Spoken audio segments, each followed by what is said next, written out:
शान्ताकारं भुजगशयनं पद्मनाभं सुरेशं विश्वाधारं जगत्सदृशं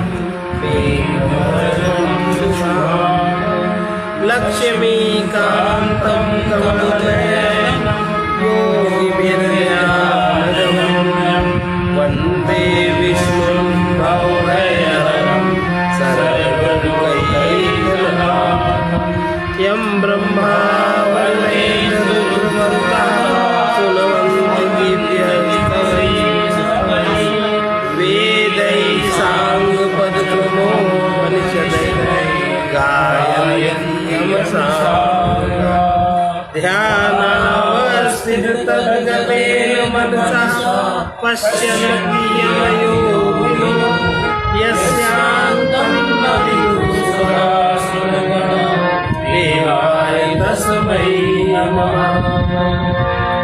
गीताशास्त्रमिदं पुण्यं यः पठेत् प्रयतः पुमान् विष्णोः पद्मवाप्नोति नैषोपाधिवर्जिता। गीताध्ययनशीलस्य प्राणायामपरस्य च नैव सन्ति पापानि पूर्वजन्मकृतानि च। मलिनलोचनं पुंसां जलस्नानं दिने दिने सकलगीतामसि स्नानं संसारमलनाशनम्। गीताशास्त्रकर्तव्यः किमन्यैः शास्त्रविस्तरैः या स्वयं पद्मनाभस्य मुखपद्माभिः स्मृता।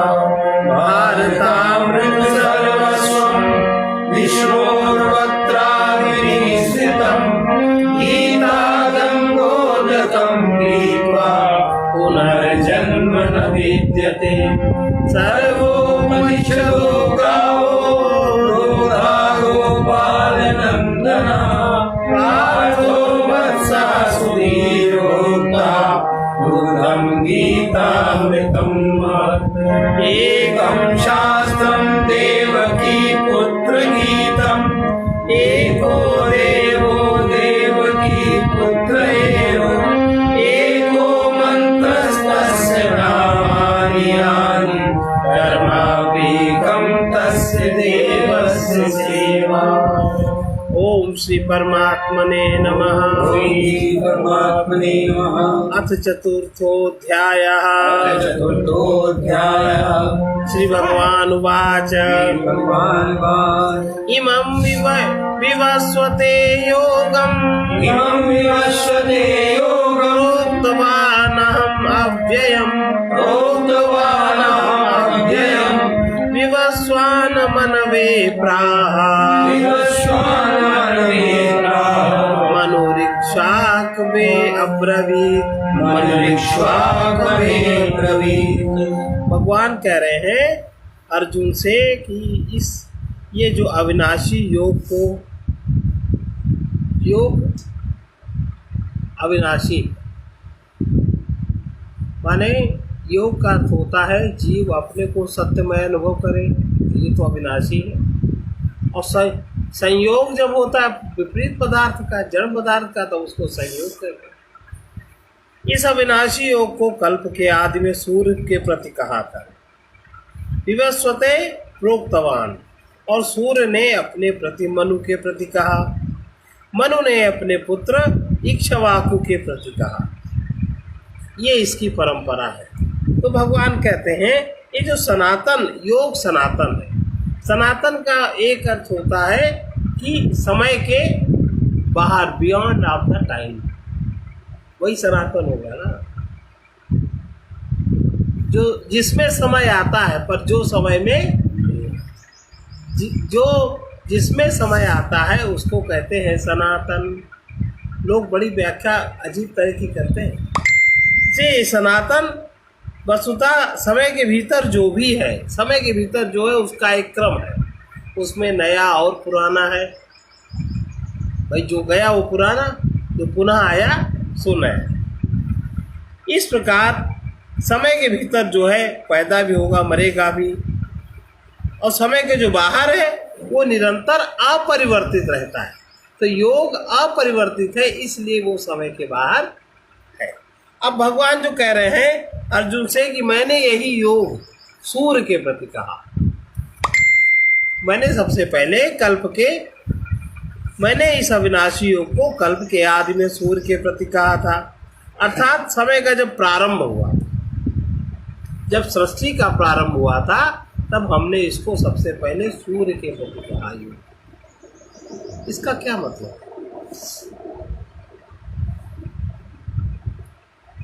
समय का प्रारंभ, जहां से भी समय प्रारंभ होता है वहां समय पहले से ही मौजूद हो जाएगा। सब प्रारंभ समय के भीतर होते हैं। हमने कहा कुछ तो समय में ही तो कहा, तो समय उसके पहले मौजूद है। कह रहे समय के प्रारंभ में कहा। ये सब प्रारंभ समय के भीतर है, समय के बाहर कोई प्रारंभ नहीं होता, क्योंकि सब अंत समय के भीतर होते हैं। और जब कृष्ण कहते हैं समय के प्रारंभ में, तो उसका अर्थ ये है कि जो समय से बाहर था, जिसमें समय था, जो समय से बाहर था, जिसमें समय था। समय और समय के भीतर अगर कोई आरंभ होगा तो शाश्वत सत्य की घोषणा नहीं कर पाएगा। कैसे कर पाएगा? समय के भीतर जो आरंभ होगा वो तो नश्वर होगा, और समय के बाहर होगा वही शाश्वत सत्य की घोषणा कर सकता है कि मैंने इसको, इस अविनाशी योग को कल्प के आदि में, समय के प्रारंभ में सूर्य के प्रति कहा। अब बात आई समझ में? मैंने सूर्य के प्रति यही कहा था, और सूर्य ने अपने पुत्र मनु के प्रति कहा। वहां से तो आरंभ हो गया। तो जब समय के प्रारंभ में, तो उसका अर्थ यही है समय के बाहर। समय के भीतर अगर कुछ प्रारंभ होता है तो शाश्वत घोषणा नहीं कर सकता। जब समय नहीं था तब सूर्य को भी यही कहा। इस बात को भी थोड़ा समझें, सूर्य को भी यही कहा। अब इसका क्या अर्थ हो सकता है? निश्चित रूप से कि जब व्यक्ति आत्मज्ञान में शून्य होगा, आत्मज्ञान में शून्य होगा और अहंकार विलीन हो जाता है, तब आत्मज्ञान शून्य होता है। शून्य के पार भी जाना है, फिर अहंकार विलीन हो जाता है, प्रकाश ही रहता है, सब कुछ खो जाता है। तब व्यक्ति जिस गहराई में उतरता है वो वहीं पहुंच जाता है जहां सब कुछ पहले था। गहरे अनुभव, पहले और अंतिम सब एक समान होते हैं। तो कृष्ण कहते हैं कि यही बात, यही प्रकाश की घटना, जब पहली बार प्रकाश की घटना माने सूर्य जब इस पृथ्वी पर आया तो पहली बार मैंने यही बात। अब उस प्रकाश को जिसने समझा, अब उस प्रकाश को सूर्य के प्रति कहा था और सूर्य ने अपने प्रति मनु के प्रति कहा। अब उस प्रकाश को जिसने समझा, उसको जिसने तत्व से समझा, उसने ये बात समझी, माने सत्य बात थी तो सत्य उतरी। और मनु ने अपने पुत्र राजा इक्ष्वाकु के प्रति कहा। इक्ष्वाकु ने उस बात को समझा, राजा इक्ष्वाकु को उसका ज्ञान हुआ। ये इसका अर्थ है। एवं परंपरा प्राप्तम राजर्षयो विदुः सकाले नेह महता योगो नष्टः परन्तप। इस प्रकार ये जो योग है ये परंपरा से प्राप्त है, ये सनातन है, निरंतर इसकी गति आगे बढ़ती रही। परंपरा से प्राप्त हुआ योग अनेक राजर्षियों ने जाना। जो इस बात को समझा उसके अंदर उसने अपने हृदय में ये ज्ञान प्रकट करने की चेष्टा की और उन्होंने उस बात को जान पाया। ये समझे, उन्होंने उस बात को जान पाया। परंतु अर्जुन, कुछ कालखंड फिर ऐसा आया अज्ञान का, जहां प्रकाश के अर्थ का महत्व नहीं रहा। सूर्य की उपासना जहां क्षीण हुई, सूर्य का तत्वबोध जहां क्षीण हुआ, कम हुआ, बाह्य प्रतीक तो रह गया, लेकिन उसका तत्व बहुत क्षीण हुआ कि सूर्य के पहले क्या था, वो सत्य सनातन क्या था, ये सूर्य तत्व क्या है, कैसे फैलता, इसका जो विज्ञान था ये बहुत काल से इस पृथ्वी पर प्रायः लोप सा हो गया। स्पष्ट हुआ? जब नहीं समझे तो योग भी प्रायः लुप्त सा हो गया, जिसको योग कहते हैं। लोग संयोग में ही फंस गए। उस समय से योग सबके मन की परिधि में आ गया। अब लोग कहते हैं हम योग करते हैं। अब थोड़े समय से चल गया योगासन को कहने लगे लोग, योगा करते हैं। इंग्लिश में आजकल सब में आ जोड़ देते हैं। जैसे कहीं मंदिर जाओ तो उसमें आ जोड़ देंगे, अंग्रेजी हिंदी में भी जो बोलते हैं वो भी आ जोड़ देते हैं। उसका अर्थ एकदम बदल जाता, कहीं पुल्लिंग है, कहीं स्त्रीलिंग हो जाता, कहीं स्त्रीलिंग है, कहीं नपुंसक लिंग बन जाता। हर एक में जोड़ देते हैं। शुद्ध उच्चारण नहीं करते, मतलब शुद्ध उच्चारण प्रायः लुप्त सा हो रहा है। अब सूर्य को सूर्या, चंद्र को चंद्रा, ए जोड़ दोगे तो उसका बढ़ जाएगा। लेकिन संस्कृत में और हिंदी में तो स्त्रीलिंग, पुल्लिंग, नपुंसक लिंग 3 लिंग है। इंग्लिश में भी है, लेकिन आजकल जो उच्चारण का एक फैशन है, योग का योगा स्त्रीलिंग हो गया, ऐसे बोलते ना। तो ये जो भाषा की गड़बड़ी आ रही है, इंग्लिश में तो ठीक है, लेकिन उच्चारण की जो क्षमता, जो हिंदुस्तान में संस्कृत और हिंदी के उच्चारण की जो शुद्ध क्षमता थी, वो खो रही, प्रायः लोप सी। इसके महत्व को लोग नहीं समझ रहे हैं। इसी तरह योग के महत्व को नहीं समझा। सूर्य के प्रति योग कैसे प्रकट हुआ, मन के प्रति कैसे आया, मन में कैसे विचरण हुआ, आज योग मान्यता बन गया। हम अगर माने तो योग, ना माने तो योग जो यथार्थ तत्व है उसकी समझ आज के लोगों में, वही भगवान कह रहे हैं, इस पृथ्वी में, लोक में मानो लोप सा हो गया, नष्ट हो गया है। वो क्षमता नष्ट हो गई, वो समझने की क्षमता नष्ट हो गई, समाप्त हो गई। स एवायं मया तेद्या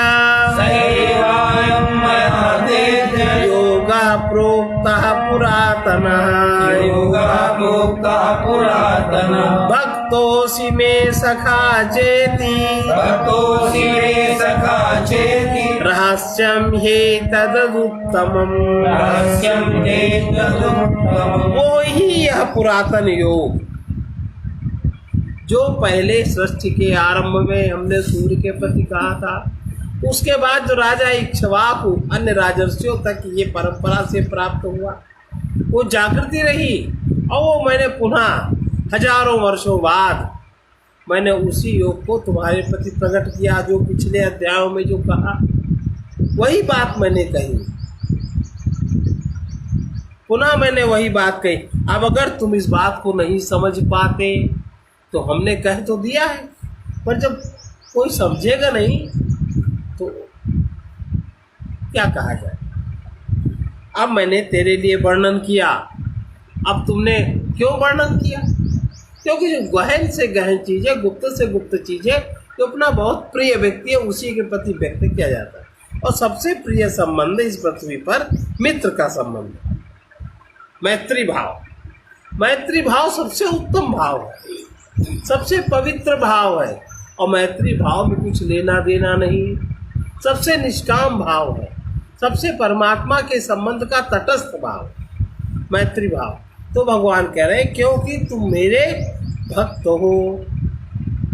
हम तुमसे इसलिए कह रहे हैं कि तुम हमको मानते हो, तुम हमको मानते हो और तुम हमको जानते हो, इसलिए तुम्हारे मस्तिष्क में, तुम्हारे हृदय में केवल मेरे लिए स्थान है।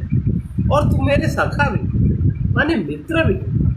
मित्र होने के नाते तुम मुझे सर्वोपरि स्थान देते हो, तो तुम मेरे भक्त भी हो।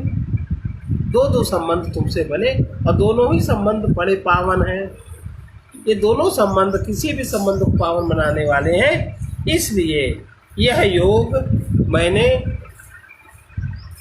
बहुत उत्तम रहस्य को, अर्थात मर्म का विषय है, ये जो योग है मैंने तुमसे कहा, तुम्हारे लिए मैंने वर्णन किया है। क्योंकि तुम मेरे भक्त हो, मेरे प्रिय सखा हो, इसलिए यह योग बहुत उत्तम रहस्य, योग का उत्तम रहस्य, ये योग मर्म का विषय है, सामान्य नहीं है योग। आजकल तो योग कोई जानता ही नहीं। जाने का अगर 2-4 परिभाषाएं रट ली, याद कर ली, तो सबसे पहले वो भुनाने की कोशिश करेगा। तो योग रहा कि लोभ रहा? बोलो। 2-4 परिभाषाएं रट ली, इधर उधर हाथ पैर चलाने लगे, और अगर थोड़ा इन्फेंट्री कॉम्प्लेक्स से ग्रसित है तो उसमें अपनी चिंदी बिंदी लगा दी, यथार्थ न रहने दिया, गीता में अपना मन उड़ेल दिया। गीता में जो शब्द है, शब्द की गहराई, शब्द का भाव, शब्द का अर्थ, शब्द का रहस्य न समझ करके अपनी मानसिक लेवल से हमने उसको ले लिया, उसकी गहराई में न उतरे, तो लोभ रहा कि योग रहा? तो भगवान कह रहे हैं ये रहस्य अति मर्म का विषय है। तो जो रहस्य है, अति मर्म का विषय है, इसको जन साधारण व्यक्ति कैसे जान सकता? जो जानेगा वो बहुत पुण्यवान होगा, वो लोभ नहीं होगा, उसमें अभिमान अहंकार नहीं होगा, कोई ऐसा उसमें नहीं होगी, वही उसी के हृदय में ये प्रकट होगा, और उसी का कल्याण, वही चाहे तो सबका कल्याण होगा। लेकिन आजकल जो एक आंधी चल रही है, केवल हाथ पैर हिलाओ, पेट का डाइजेशन ठीक रहे, शरीर बुढ़ापे में हम बुढ़े ना हो, जैसे वैसे ही बने रहे, जो कुछ जैसा है हमारा सब वैसा ही बना रहे, इसलिए हम योगा करना शुरू करें, हम इसलिए प्राणायाम कर रहे हैं। नहीं, और प्राणायाम है क्या पता? गले के नीचे कुछ उतरता ही नहीं, आज तक नहीं उतरा, वृत्ति नहीं बदली, मन नहीं बदला, कोई भी प्रकृति नहीं बदली, और प्राणायाम कैसे हुआ? योग का मर्म न प्रकट हुआ अंदर से, ध्यान न प्रकट हुआ, और प्राणायाम है साहब, योग है साहब। तो भगवान कह रहे हैं ये बहुत उत्तम है, बाकी सब साधन इसकी तुलना में उत्तम नहीं है, और ये बहुत उत्तम रहस्य अति मर्म का विषय है, बहुत गुह्यतम है। अब इसका मतलब कह देंगे, जैसे लोग कह देते हैं वो तो ब्राह्मणों ने सब अपने लिए लिख लिया। अब कृष्ण तो शरीर से ब्राह्मण नहीं थे, शरीर से इनका प्रकटीकरण तो ब्राह्मण में नहीं था, लेकिन ये अति मर्म का विषय है, वो खुद ही कह रहे हैं अति मर्म का विषय है। इस मर्म को समझने के लिए बुद्धि की बहुत शुद्धि चाहिए, हृदय बहुत शुद्ध चाहिए, निष्काम चाहिए, और साधना चाहिए, निष्काम साधना चाहिए। अगर ऐसा नहीं है तो ये समझिए कि सब भ्रम में पड़े हैं, भ्रम में ही पड़े हैं।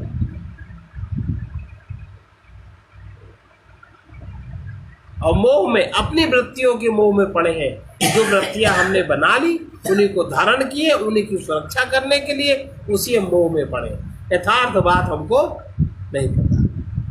अब अर्जुन पूछ रहे हैं, अब अर्जुन को कि भाई इतना हम इतने महत्वपूर्ण हो गए, और कहाँ हमारा इनसे कितनी कहा सुनी, कितना किस तरह से हमारा इनकी ज़िंदगी है, हम तो कुछ समझती है, हमको इतना समझती है तो हमें कुछ समझते नहीं, और इतनी गंभीर बात उन्होंने हमसे कह रहे हैं, आखिर बात क्या है? और इसमें क्या रहा से अब अर्जुन के दिमाग में चल गया। अर्जुन वाच अपरम भवतो जन्म परम जन्म विवस्वतः कथमेतद्विजानीयाम् त्वमादौ प्रोक्तवानिति। आपका अब अर्जुन अभी कृष्ण का शरीर ही देख रहे हैं, शरीर के पीछे उनको देखने की क्षमता नहीं है। आपका जन्म अभी कुछ साल पहले, 70-80 साल पहले, जितने साल की उम्र होगी, आपका जन्म तो आधुनिक अर्थात अभी हुआ है, 50-60-70 साल के पहले जितनी भी उम्र हुई हो, और सूर्य का जन्म तो बहुत पुराना है। अब ये बोल रहे हैं हम, ये जो हम कह रहे हैं ये किस स्तर से कह रहे हैं? इनका स्तर 5वां स्तर पार, ये बोल रहे हैं आज्ञा चक्र के स्तर से, और ये सुन रहे हैं मूलाधार के स्तर से। कितना फर्क है बीच में। और सूर्य का जन्म तो बहुत पुराना है। इसलिए योग को कल्प के आदि में आपने कहा था, यह मैं कैसे जानूं, और जब मैं जानूंगा, अब इसके आगे का डॉट डॉट डॉट अर्थात मैं मानवी सामान्य जैसे दोस्ती में वार्तालाप है, उस हिसाब से कह रहे हैं। श्री भगवान उवाच बहूनि मे व्यतीतानि जन्मानि तव चार्जुन तान्याहं वेद सर्वाणि न त्वं वेत्थ परन्तप। बिल्कुल मूढ़ हो, जड़ हो, अज्ञानी, तुम क्या जानो कि असलियत क्या है। अब इन्होंने भी कैसे डांट दिया, अर्जुन मेरे और तुम्हारे बहुत से जन्म हो चुके हैं भाई, मैं तो हर जन्म का साक्षी हूँ। जहाँ जहाँ मेरी विभूतियाँ हैं, जहाँ जहाँ विशेष तेज विशेष सत्व जिसमें है, वो मेरा ही जन्म है। जहाँ जहाँ विशेष सत्व है, मेरा जन्म है, मैं उसका साक्षी हूँ। और तुम भी बहुत बार पैदा हो चुके हो, तुम क्योंकि साक्षी नहीं हुए, तुम जीव हो, इसलिए तुम्हारे जो जन्म हुए तुम्हें कुछ ज्यादा ही पता नहीं है। मेरे और तुम्हारे बहुत से जन्म हो चुके हैं, हे परम तप, उन सबको तुम नहीं जानते, लेकिन मैं इसलिए जानता हूँ कि जितनी भी विभूतियाँ प्रकट है, सब में मेरा ही अंश है और मैं सबका साक्षी हूँ, सब मुझ में ही है। तो जितने बार भी ये प्रकटीकरण होता है, मैं सबका साक्षी होता हूँ, तो मैं सब कुछ जानता हूँ। और अर्जुन, तुम्हें इस बात का ज्ञान नहीं, क्योंकि तुम समय के अंतराल में खो जाते हो। मैं बियॉन्ड ऑफ द टाइम रहता हूँ, निरंतर मैं हूँ, मैं सनातन हूँ। और तुमको अपने सनातनपन का ज्ञान हो तुम भी, लेकिन तुमको उस तरह का ज्ञान नहीं जागृत है, इसलिए तुम इस बात को नहीं जानते। बियॉन्ड टाइम तुम नहीं हो सकते। अजोपि सन्निव्यात्मा भूतानामीश्वरोऽपि सन् प्रकृतिं स्वामधिष्ठाय संभवाम्यात्ममायया। मैं, देखो वही बात कर रहे, मैं अव्यय आत्मा, मैं समय की परिधि के बाहर और समय की परिधि के अंदर, मुझ में ही सब कुछ होता है, तो मुझसे क्या चीज छिपी। मैं सब कुछ जानता हूँ, और जहाँ जहाँ मेरा विशेष अंश प्रकट होता है, वहाँ वहाँ मैं प्रकृति में भी जागृत रहता हूँ, मैं जानता हूँ। मनुष्य रूप में भी मैं, अभी भी मनुष्य रूप में तुम भी हो, मैं भी मनुष्य रूप में हूँ, लेकिन मैं जो जानता हूँ वो तुम नहीं जानते। मैं अविनाशी स्वरूप अजन्मा होने पर भी, मैं अविनाशी हूँ, अजन्मा हूँ, आत्मा का कभी जन्म नहीं होता, तो साक्षी है। अजन्मा होने पर भी, भूतानाम, सभी भूत प्राणियों का ईश्वर श्रेष्ठ होने पर भी, अब चूंकि भगवान में, ईश्वर में अविद्या माया तो है नहीं, विद्या माया है, और अविद्या माया माने तमोगुण और रजोगुण, विद्या माया माने सतोगुण। तो जीव में रजोगुण और तमोगुण है, इसलिए विक्षेप और आवरण है, और ईश्वर में विक्षेप और आवरण नहीं है।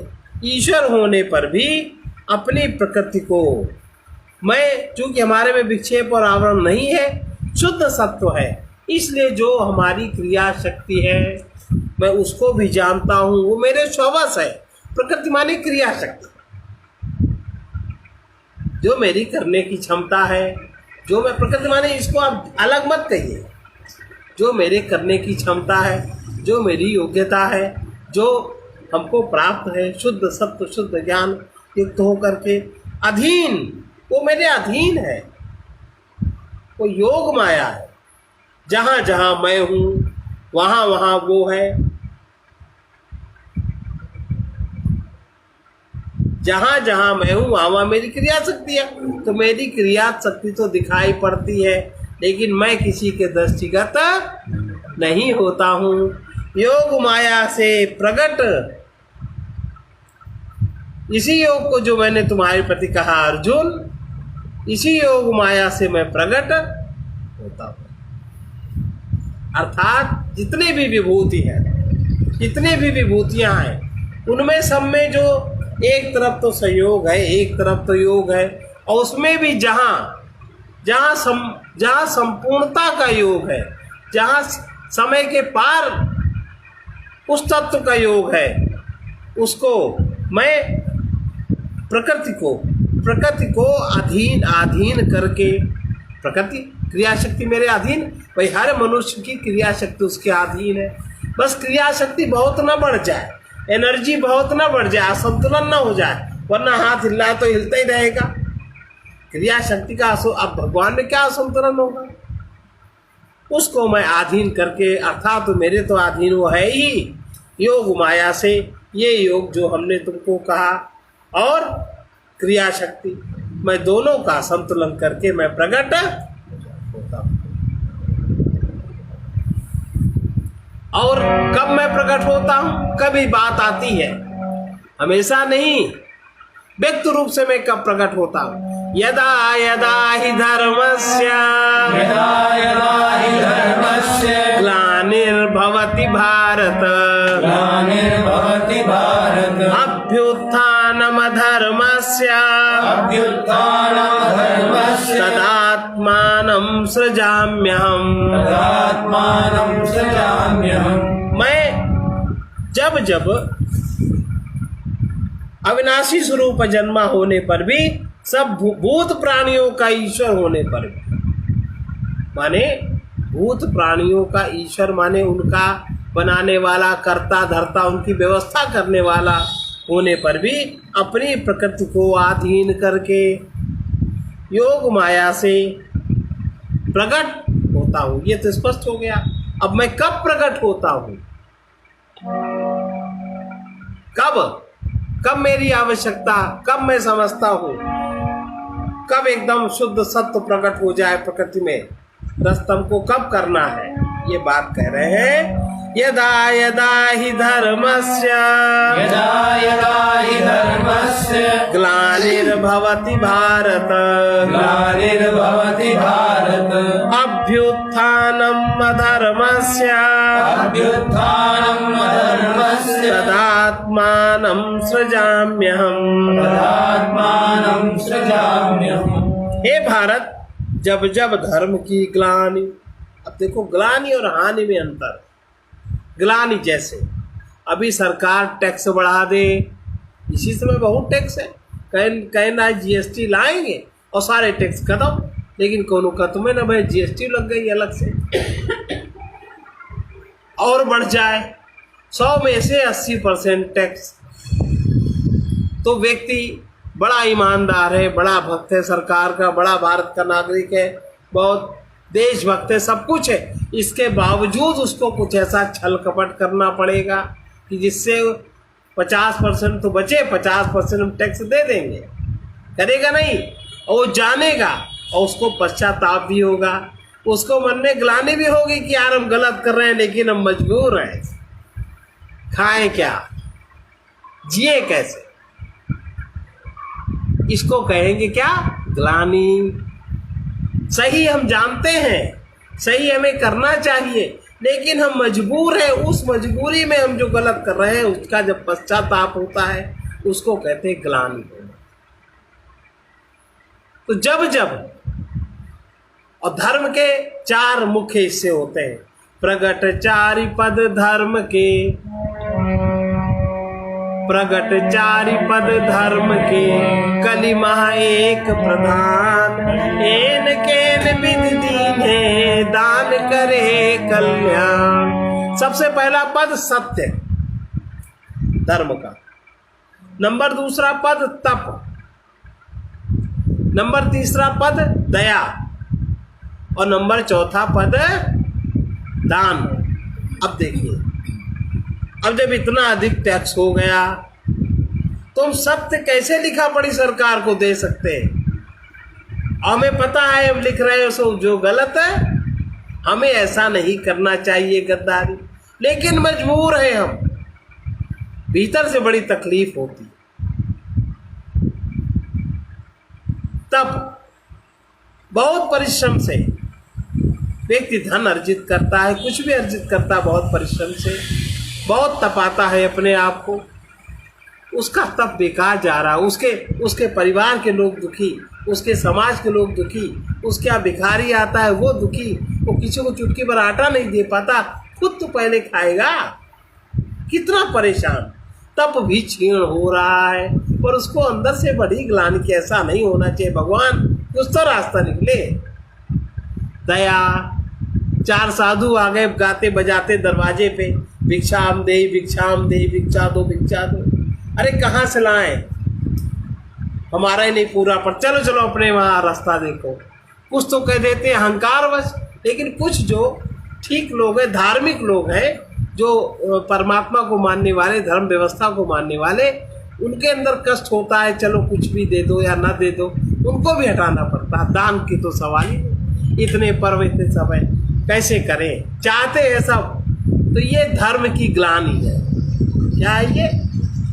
ऐसा अवसर जब होता है, स्पष्ट हुआ, ऐसा अवसर जब होता है और जब अधर्म की वृद्धि होती है, धर्म की ग्लानि हुई, अधर्म बढ़ा, अधर्म के कारण व्यक्ति परेशान है, उसका मन परेशान है, उसको भी गलत करना पड़ रहा है और नहीं चाहता, बहुत परेशान होता है कि भगवान क्या क्या मुंह जाके दिखाएंगे, बहुत परेशान होता है। और बेचारा एक ठीक ठाक लोग तो कुछ भी नहीं कर पाते, परेशान होते हैं, अंदर अंदर क्लेश होता है, ग्लानि होती है, अधर्म की वृद्धि होती है, देखते हैं पर कुछ नहीं कर सकते। सरकार की ओर से आदेश हो गया ऐसा करो, पर सब अधिकारी चोर, सब चला गया, और एक चोर नहीं है, वो देख रहा है कि गलत हो रहा है, नहीं कुछ कर पा रहा। अधर्म की वृद्धि होती है, तब ही मैं अपने रूप को रचता हूँ, प्रकृति को अधीन करके योग माया के द्वारा। उस समय जैसी आवश्यकता होती है वैसे मैं रूप की रचना, अपने को व्यक्त रूप में प्रकट करता हूँ। फिर मैं इस तरह नहीं रहता कि मैंने विवस्वतों के प्रति ऐसा कहा, मैंने ऐसा कहा, अब प्रकट नहीं रहता। फिर मैं इस प्रकृति के बीच में अपने आप को, अपने रूप को रचता हूँ, अर्थात मैं प्रकट करता हूँ। मैं अपने आत्मानम सृजामि, मैं अपने को सृजन करता हूँ। जो परिस्थितियाँ हैं मैं उसके अनुसार सृजन करता हूँ अपने रूप को, समझ रहे हैं? मैं अपने रूप को सृजन करता हूँ, बस इसमें सृजन ही शब्द आएगा, दूसरा शब्द इसमें उतना बढ़िया। फिर क्या? परित्राणाय साधूनां, विनाशाय च दुष्कृतां, धर्म संस्थापनार्थाय संभवामि युगे युगे।